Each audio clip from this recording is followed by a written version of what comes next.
तुम्ही सगळेजण सकाळपासून माझ्याबरोबर आहात. जिकडे तिकडे प्रचंड उत्साह आहे.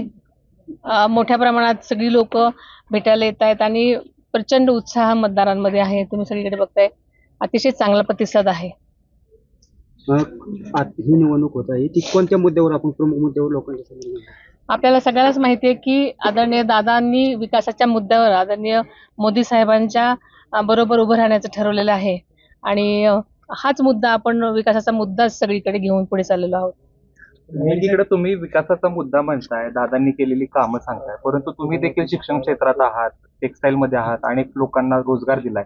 तर तुम्ही ते म्हणजे ते का सांगत नाही की मी वेगवेगळ्या प्रकारे आहात, प्रत्येक दादांच्या विकास कामाबद्दलच सातत्यानं नाही, मी मतदारांपर्यंत जेव्हा मी जाते तेव्हा मतदारांना हेही सांगते की मी समाजकारणामध्ये गेल्या 20-25 वर्षापासून आहे. मी शिक्षण क्षेत्रातही काम केलेलं आहे, उद्योग क्षेत्रातही काम केलेलं आहे आणि इतर क्षेत्रातही म्हणजे ग्रामीण भागामध्ये मी स्वच्छता अभियानापासून काम केलेलं आहे. त्याच्यामुळे ग्रामीण लोकांचे प्रश्न, शेतकऱ्यांचे प्रश्न, युवकांचे प्रश्न, उद्योगधंद्यामध्ये महिला सक्षमीकरणासाठी जे मी काम केले त्यावरही मला काम करायला आवडेल. त्यामुळे मी सगळ्याच गोष्टींमध्ये फक्त दादांचंच काम नाही, माझ्याही कामाबद्दल मी लोकांना सांगत असते. वहिनीसाहेब, तुम्ही सातत्यानं प्रत्येक निवडणुकीमध्ये प्रचार प्रमुख किंवा तुम्ही स्वतः जबाबदारी तुमच्या खांद्यावर असते. आता यंदाच्या वर्षी तुम्ही स्वतः उमेदवार आहात, काय जाणवतंय? काय आपल्याला सगळ्यांना माहिती आहे, गेल्या अनेक निवडणुकांमध्ये लोकसभा असतील किंवा विधानसभा असतील, मी अनेक निवडणुका करताना आपण सगळ्यांनीच पाहिलेलं आहे. पण दरवेळेला मी कुठल्या ना कुठल्या वेगळ्या उमेदवारांसाठी मत मागताना तुम्ही बघितलेलं आहे. पण यावेळेला मी माझ्यासाठीच मतदान मागताना मतदारांपर्यंत जात आहे. लोकांमध्ये वेगळा उत्साह आहे, एवढं नक्की.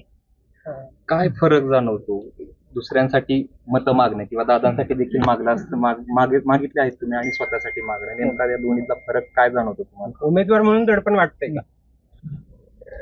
तसं मला जनतेनं वाटू दिलं नाही दडपण. कारण काय होतं की जनतेचीच मागणी असल्यामुळं मला असं वाटतं की जनतेत गेल्यानंतर जो उत्साह आहे तो त्यांचाच उत्साह असल्यामुळं मला लक्षातच येत नाही की मीच उमेदवार आहे.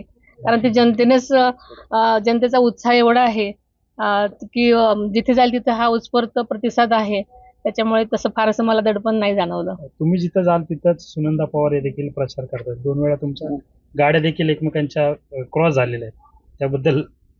नाही, आता प्रचार करायचा आणि उमेदवार आहेत म्हटल्यानंतर करणारच प्रचार. प्रत्येक जण आपापला प्रचार करायला म्हणजे करणारच ना.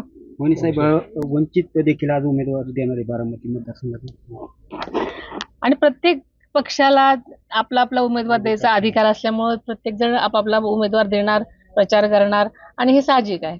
सुप्रियाताई काल म्हणले की फक्त चिन्ह बदललंय, व्यक्ती तीच आहे, त्याबद्दल काय?